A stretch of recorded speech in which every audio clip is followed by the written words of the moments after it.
Hello, thank you for joining us for another virtual dose of vitamin Z, where we bring the Detroit Zoo to you. My name is Zahraa. I'm an education specialist at the Detroit Zoological Society, where we celebrate and save wildlife every day. Today, I want to talk to you about an animal called the mountain chicken. Now, if you're thinking of an animal that clucks, you're probably in the wrong direction. Despite its avian-inspired name, the mountain chicken is actually a frog. Before we learn more about the mountain chicken, let's take a look at some vocabulary words I'll be using today. So I will be sharing words like camouflage, critically endangered, tadpole, and metamorphosis. And when I get to these words, I'll be sure to emphasize what they mean. So the mountain chicken lives in South America, and to get there, we're going to start off at the Detroit Zoo in Michigan here in North America and fly south to South America. Before we get to the main continent, we're going to stop by in these islands in the Caribbean Sea. These islands include two small islands called Montserrat and Dominica, and that is where the mountain chicken is found. The mountain chicken is a pretty big frog. It's actually one of the biggest frogs in the world. It's about the size of a piece of paper in length. So it's 8 inches in length, and it weighs around 2 pounds. So that's about like the size of a bunch of bananas. So if you have five to six bananas, you probably have the same weight as a mountain chicken. So what does a mountain chicken look like? I have a picture right over here of one of the mountain chickens who live at the Detroit Zoo. So the mountain chicken has this brownish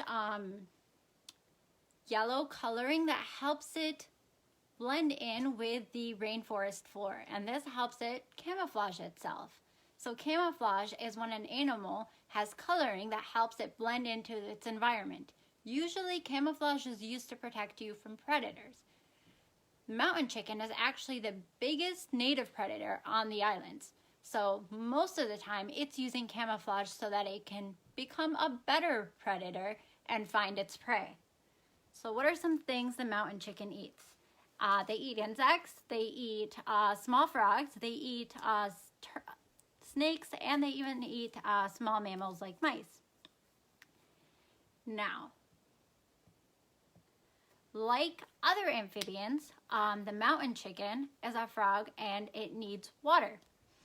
It needs water in its habitat, and that's really great because the islands, the Caribbean islands, are very humid places that have water all over. It's always raining. It's often raining there. It's a very wet, humid place, and that's really, really important because frogs use their skin to drink and breathe through. So on a frog's body, they have 2 drinking patches on their bellies that absorb water and help them drink. And a mountain chicken living in the Caribbean islands has access to that humid environment and is surrounded by water, and it's always getting water through its skin. All right, so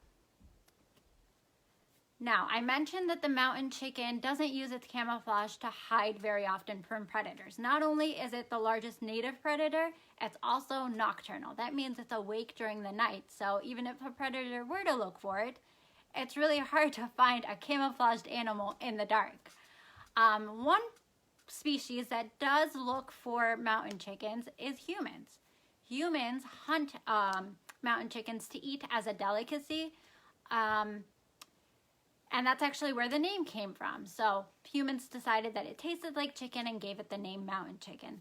Because of their camouflage and their ability and their nocturnal activities, they're able to stay away from humans very well, to the point where their population was stable despite being hunted.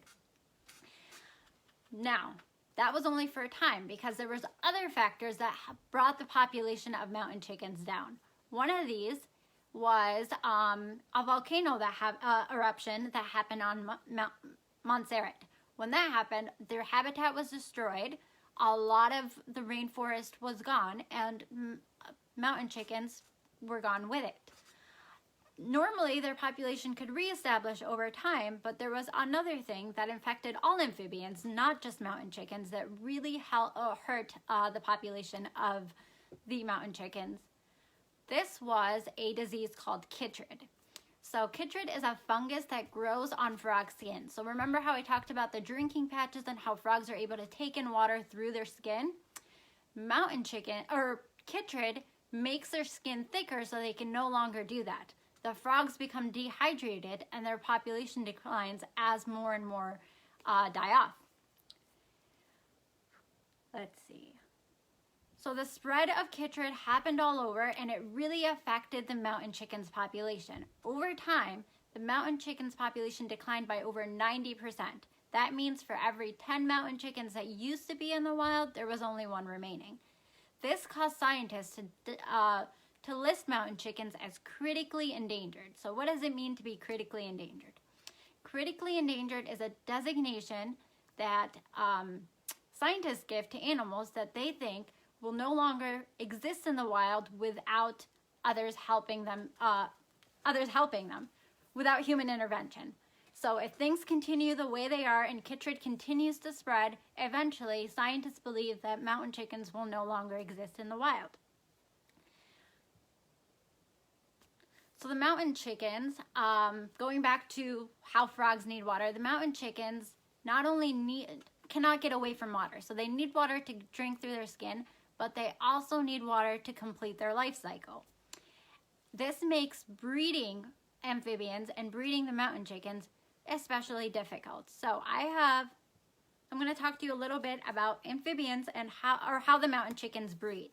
So a male will dig a hole into the ground, deep into the ground, where the soil is wet and moist and able to provide water to the eggs, because the eggs need to be in a moist environment. Then he'll attract over a female, and together they will build a foam nest.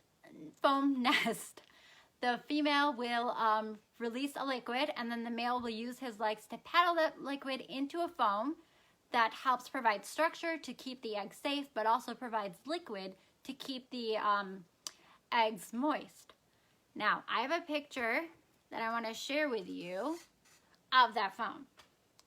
So you can see here that the foam is just this white foam that the mountain chickens will use to produce their nests.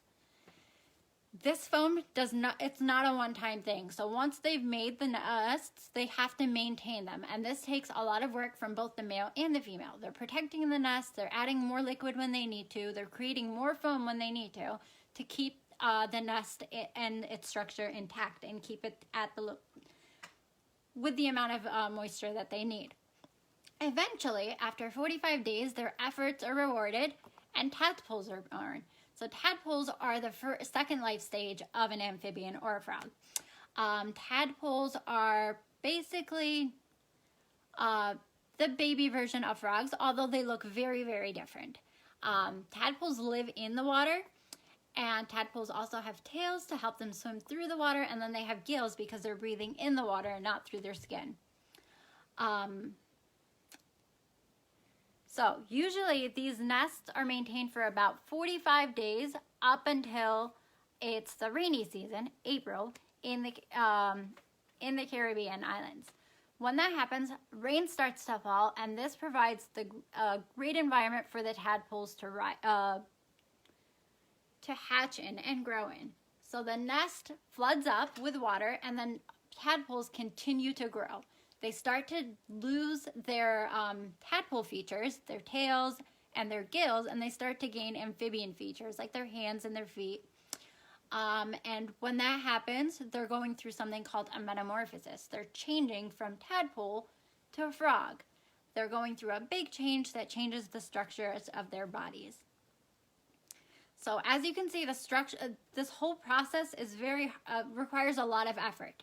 Both frogs have to work on it, and in a facility where humans are helping with the breeding, this is hard to replicate. All right, eventually the frog grows and becomes an adult frog after undergoing metamorphosis.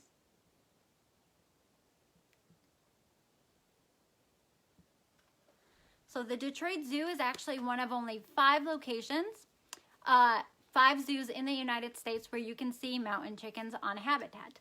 The animal care staff at the zoo also help breed mountain chickens to establish a population that's under human care. So why would we want a population of frogs under human care when they're critically endangered in the wild? That's because zoos can help reestablish populations in the wild of these critically endangered animals like the mountain chicken once situations in the wild get better.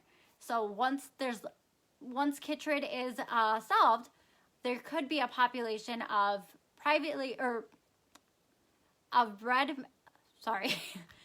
there could be a population of mountain chickens living in zoos and zoos that can be released back into the wild and help reestablish a wild population. This helps save species from complete extinction. Animal care staff at the zoo have successfully bred mountain chickens on several occasions, and they are currently on habitat inside the National Amphibian Conservation Center. So, talking about the foam and the structure of their nests gave me an idea for an activity I want to share with you guys. So, you won't be building nests with foam, but you will be building paintings with foam. To do this activity, you'll need a few supplies. Alright, so you'll need some flour, baking soda, salt, water, drops of food coloring. Or you can alternatively use shaving cream and glue. And that's just like white glue. And then you'll also need the drops of food coloring. Alright, I saw a question about how many how many zoos have mountain chicken frogs in the U.S. That's 5 zoos in the U.S. that have mountain chicken frogs, and the Detroit Zoo is one of them. Alright, so once you have all your ingredients and you've measured out your amounts, you're going to add them all in a big container, and you're going to mix that container, and I want you to take a look at that container and see if the consistency is foamy, but it also has structure. It's not too wet, it's not too dry. It helps keep its shape while still being a little wet. And once you feel good about the consistency and you think it looks something like this, you're going to separate it into small containers, and you're going to add drops of food coloring to each one. This is a chance to really experiment and play around with the different colors. You can add all sorts of different colors and try to make an entire palette of paints that you want to paint with. Once you're all done, you are going to grab your sheet of paper, and you're going to want to use a thick brush. So you want to use thick because if you spread out your paint too much, if you spread it out too much, you're going to, once it dries, it'll lose its structure and it won't be that foamy painting that we want.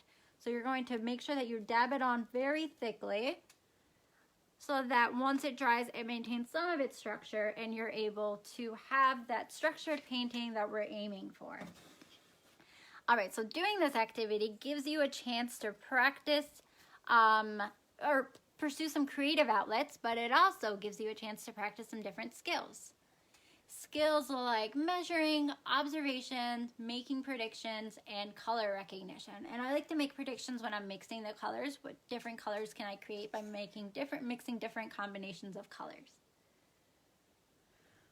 Okay, so now that you know how to make your foamy paint and you are going to make your painting, if you want to share it with us, we'd love to see it. You can use the hashtag #DrawDetroitZoo either on Instagram or Facebook to share it with us and maybe get featured. Until then, thank you so much for watching. I hope you have a great rest of your day, and make sure that you check back here tomorrow at 11 for some more virtual doses of vitamin Z.